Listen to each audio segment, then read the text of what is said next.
खुशामदीद दोस्तों, हर्षद मेहता एक शानदार स्टॉक ब्रोकर था, लेकिन इसके एक स्कैम ने इंडियन स्टॉक मार्केट को जड़ों तक हिला के रख दिया था। इसने तकरीबन 5000 करोड़ का स्कैम किया था, जो कि तकरीबन 740 बिलियन यूएस डॉलर्स बनते हैं। ये अमाउंट आपको काफी बड़ा लग रहा होगा, लेकिन आज हम इस वीडियो में एक ऐसे शख्स के बारे में बात करेंगे जिसने रातों रात 230 साल पुराने बैंक को कंगाल कर दिया ट्रेडिंग में। इसने अपने बैंक के लिए ऑलमोस्ट 1.4 बिलियन यूएस डॉलर्स का नुकसान किया, और ये बैंक इंग्लैंड की हिस्ट्री का सबसे पुराना बैंक था, जिसमें उस वक्त इंग्लैंड की क्वीन का अकाउंट भी था। आज हम इस वीडियो में निकोलस विलियम लीसन के बारे में जानेंगे, जिसने 1995 में बेरिंग्स बैंक का 830 मिलियन पाउंड नुकसान करवाकर उसे रातों रात बैंकरप्ट कर दिया। आगे बढ़ने से पहले अगर आप चैनल पर नए हैं तो वीडियो को लाइक और चैनल को सब्सक्राइब जरूर करें।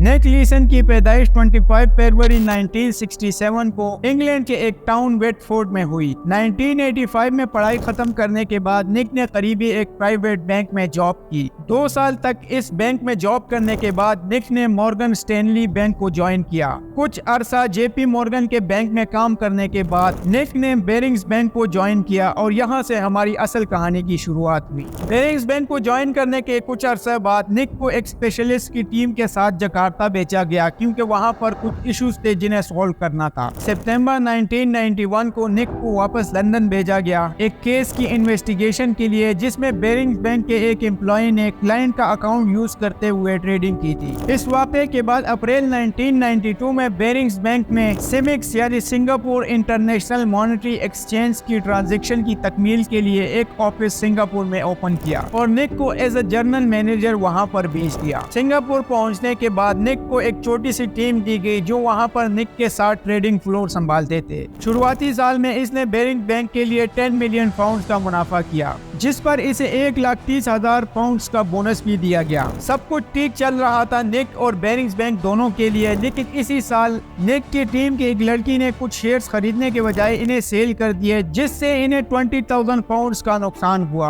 अब निक ने ये नुकसान इंग्लैंड में हेडक्वार्टर रिपोर्ट नहीं किया, क्योंकि इसकी एक अच्छी इमेज बन चुकी थी और वो इसे खराब नहीं करना चाहता। निक को इसकी एक चाइनीज साथी ने एक मशवरा दिया कि तुम एक एरर अकाउंट ओपन करो और ये सारा नुकसान उसमें डाल दो, और जब तुम्हें मुनाफा हो जाए तो तुम वापस इसे बराबर कर लेना। बैंक्स एरर अकाउंट का इस्तेमाल छोटी मोटी गलतियों के लिए करता है, और बाद में जब इन्हें पता चल जाता है कि गलती कहाँ हुई है तो उसे ठीक कर लिया जाता है। इस चाइनीज लड़की ने एरर अकाउंट का नाम 5 दफा 8 रखा, क्योंकि चाइना में 8 के नंबर को लकी माना जाता है। लेकिन आगे चलकर ये अकाउंट बेरिंग्स बैंक की बर्बादी का सबब बना। अब निक के पास 20,000 पाउंड को रिकवर करने के लिए 1 महीने का टाइम था, और इसने आसानी से रिकवर कर लिया था। निक लीसन इस अकाउंट को आइंदा यूज नहीं करना चाहते थे, लेकिन इसके एक और साथी ने 1.7 मिलियन पाउंड का नुकसान कर दिया था, जिसके लिए निक ने इस नुकसान को छुपाने के लिए एक दफा फिर से इस अकाउंट का यूज किया। लेकिन इस बार नुकसान बढ़ता ही चला गया और 6 मिलियन पाउंड पर पहुंच गया था। पर किस्मत एक दफा फिर निक पर मेहरबान हुई और ये सारा लॉस रिकवर हो गया।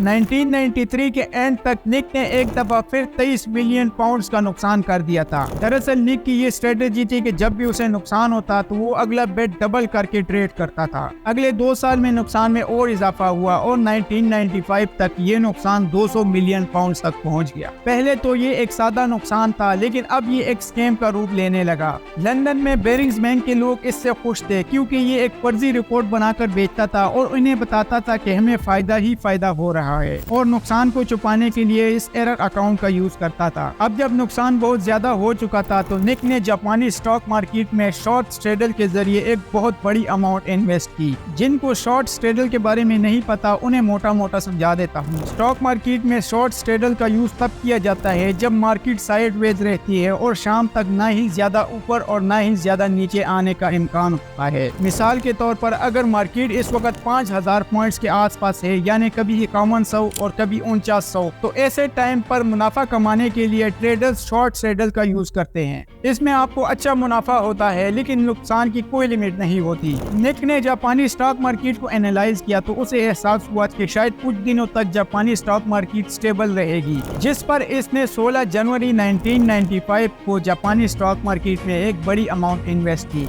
लेकिन 17 जनवरी 1995 की सुबह द ग्रेट हेंशन अर्थक्वेक ने जापानी स्टॉक मार्केट को जमीन पर पटक, जिससे नुकसान में मजीद इजाफा हो गया। लेकिन निक अब भी बाज नहीं आया और इसने सोचा कि जापानी स्टॉक मार्केट अपने सबसे निचले लेवल पर आ चुकी है और अब स्टॉक मार्केट ऊपर जाएगी, जिसके लिए इसने मजीद फ्यूचर एंड ऑप्शन में ट्रेड किया। लेकिन किस्मत ने इसका साथ नहीं दिया और जापानी स्टॉक मार्केट कभी उठ ही न सकी और नुकसान मजीद बढ़ता चला गया, जिससे नुकसान तकरीबन 830 मिलियन पाउंड तक पहुंच गया। 23 फरवरी 1995 में निक ने फरार होने से पहले एक नोट छोड़ा जिसमें लिखा हुआ था I am sorry. 830 million pound, ये नुकसान बेरिंग्स बैंक के ट्रेडिंग कैपिटल से 2 गुना ज्यादा था। 26 फरवरी 1995 को बेरिंग्स बैंक ने खुद को बैंकरप्ट करार दिया।